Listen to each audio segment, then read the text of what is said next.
Only. आज का हमारा टॉपिक है गैमेट्स ऑफ चिक। देखिए, चिक जो है एक रोल मॉडल माना जाता है डेवलपमेंटल बायोलॉजी को स्टडी करने के लिए। तो डेवलपमेंटल बायोलॉजी में आगे फर्दर स्टडी करने के लिए हमें पता होना चाहिए कि किसी ऑर्गेनिज्म के गैमेट्स कैसे हैं, तो स्पर्म कैसा है और एग कैसा है। तो पहले डिस्कस कर लेते हैं कि चिक का जो है वो एग कैसा होता है। तो अगर एग की बात करें तो it is self sufficient egg, और इस तरीके के एग को जो कि शेल्ड होता है, जो कि कवर्ड होता है, उस तरीके के एग को हम क्लोडोइक एग बोलते हैं। और इस तरीके के एग में सारी जो एक्स्ट्रा एम्ब्रियोनिक मेम्ब्रेन्स है वो प्रेजेंट होती हैं, जो कि एम्ब्रियो प्रॉपर को डेवलप करने में कोई हेल्प नहीं कर रही है, but they are actually playing very crucial role like protection में, या फिर उसे किसी शॉक से बचाने के लिए, या नरिशमेंट के लिए, या उसके एक्सक्रीशन का रोल कर रही है।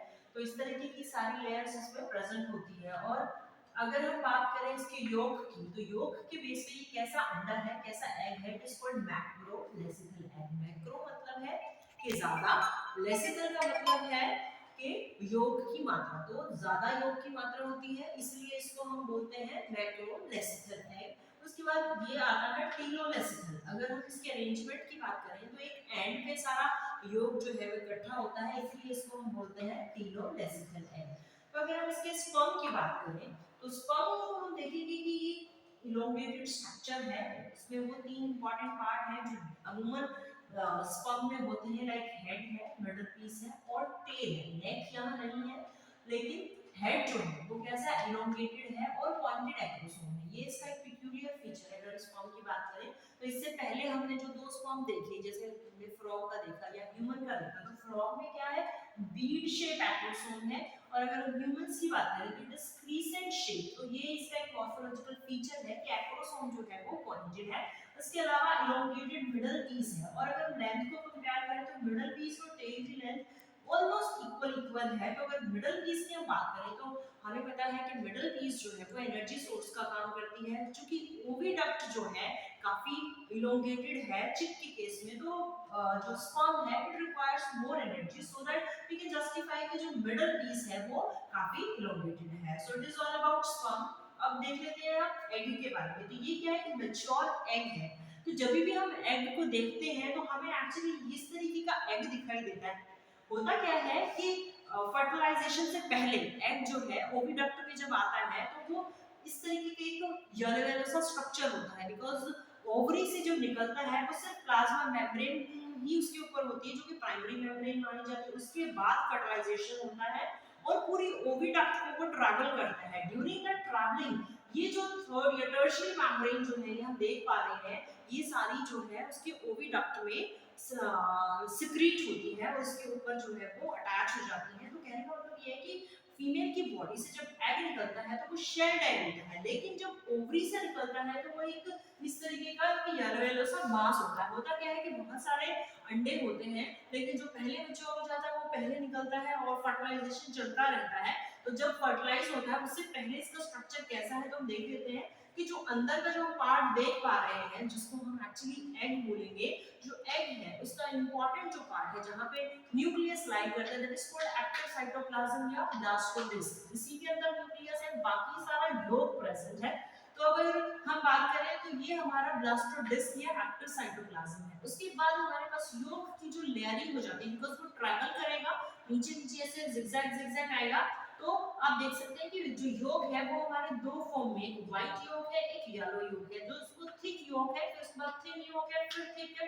इस तरीके से तीन चार लेयरिंग है। लेकिन जो ये थिन लेयर है ये क्या कर रही है, सपोर्टिंग द एक्टिव साइटोप्लाज्म। ये एक्टिव साइटोप्लाज्म को सपोर्ट कर रही है, और इस नेक को एक्चुअली हम बोल रहे हैं नेक ऑफ लेटिब्रा। और इस पूरे पोर्शन को, ये जो अपर पोर्शन है, इसको हम बोले न्यूक्लियस ऑफ पेंडल या स्थमस भी बोलते हैं। जबकि स्थमस जो है हमारा यू कैन से कि ओविडक्ट का एक पार्ट है, लेकिन ये सपोर्ट कर रहा है एक्टिव साइटोप्लाज्म को या फिर ब्लास्टोडिस्ट को। तो जो neck of latebra is nothing, it is the supportive part of this white yolk. तो आप देख सकते हैं कि ये जो व्हाइट और येलो योग है वो अल्टरनेट बैंड्स पे अरेंज है, बिकॉज वो जो है योग जो है निकल के जब ओविडक्ट में आएगा तो वो ट्रैवल करेगा। अब देखिए, जहां पर हम उसे प्लाज्मा मेम्ब्रेन कह रहे थे, after fertilization this plasma membrane will become thick due to the you can say secretion of follicular cell. Now this plasma membrane will become vitelline membrane या फर्टिलाइजेशन मेम्ब्रेन. अब इस मेम्ब्रेन को हम plasma membrane ना बोलकर हम क्या बोलेंगे, वाइटलिन मेम्ब्रेन. तो एग एक्चुअली दो पार्ट में हम इसे डिवाइड कर सकते हैं. तो हो गया अंदर का एग और उसके बाद हो गया लेयरिंग. और लेयरिंग भी कौन सी, टर्शियरी लेयरिंग होगी, बिकॉज सेकेंडरी लेयर कौन सी है, वाइटलिन मेम्ब्रेन, या जिसको हम फर्टिलाइजेशन मेम्ब्रेन भी बोलते हैं. तो पहली लेयर हमारी होगी वाइटलिन मेम्ब्रेन जो कि सेकेंडरी मेम्ब्रेन है.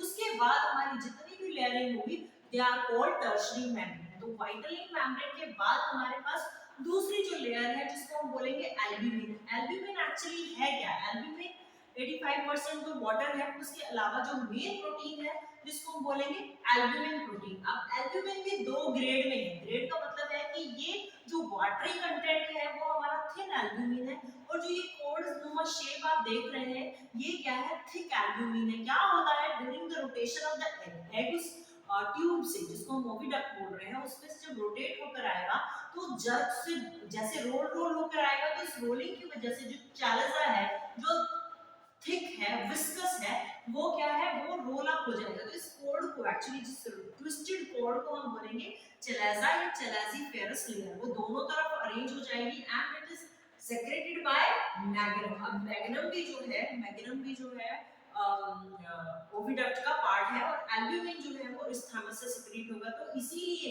ये जो भी लेयर ओविडक्ट एक्चुअली सिंथेसाइज कर रहा है उस लेयर को हम बोलेंगे टर्शियरी मेम्ब्रेन. तो egg is surrounded by secondary membrane as well as tertiary membrane. तो सेकेंडरी मेम्ब्रेन हमारे पास होगी वाइटलिन मेम्ब्रेन, उसके बाद albumin is again tertiary membrane is secreted by isthmus और magnum part of the oviduct. अब बात कर लेते हैं हमारी थर्ड लेयर की जिसको हमने बोला है शेल मेम्ब्रेन. अब शेल मेम्ब्रेन को हमने दो पार्ट में डिवाइड किया है, इनर शेल मेम्ब्रेन होती है, एक आउटर शेल मेम्ब्रेन होती है.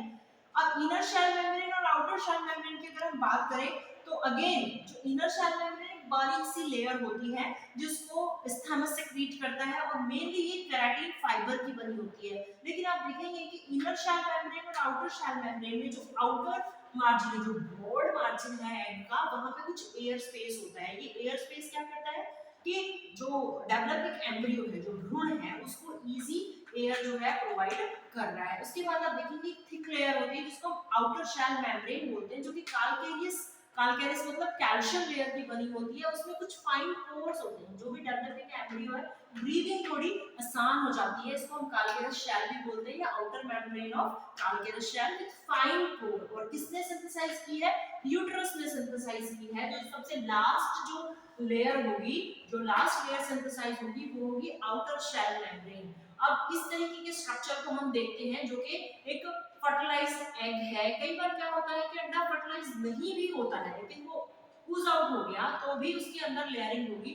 उसको हम अगले एक्सपेरिमेंट में देखेंगे कि हम अंडों को कैसे डिफरेंशिएट करते हैं कि फर्टिलाइज है या नहीं है. अब ये जो फुल स्ट्रक्चर है ये फीमेल जो है अपनी बॉडी के टेम्परेचर से इसको इंक्यूबेट करेगी और उसके बाद ये पूरा फुली फॉर्म एग जो है एक फुली फॉर्म चिक में डेवलप हो जाएगा. तो आप लोगों को पता होना चाहिए कि मॉर्फोलॉजी बेसिकली किस किस पॉइंट पे हमें डिस्कस करनी है. तो पहला इनर पोर्शन हमारा एग है जिसके सराउंडिंग मेम्ब्रेन हमें पता होना चाहिए कि पहले प्लाज्मा मेम्ब्रेन होती है, उसके बाद it will turn into vitelline membrane. Again जब भी ये ओविडक्ट में ट्रैवल कर रहा है उसके ट्रैवलिंग के दौरान जो मेम्ब्रेन सिंथेसाइज हो रही है they are called tertiary membrane. Because ये जो मेम्ब्रेन है ये मेम्ब्रेन किससे सिंथेसाइज हुई है, ओविडक्ट से सिंथेसाइज की है. आई होप आप लोगों को समझ आया होगा कि एग को हमें कैसे एक्सप्लेन करना है और स्पर्म को हमें कैसे एक्सप्लेन करना है. Thank you.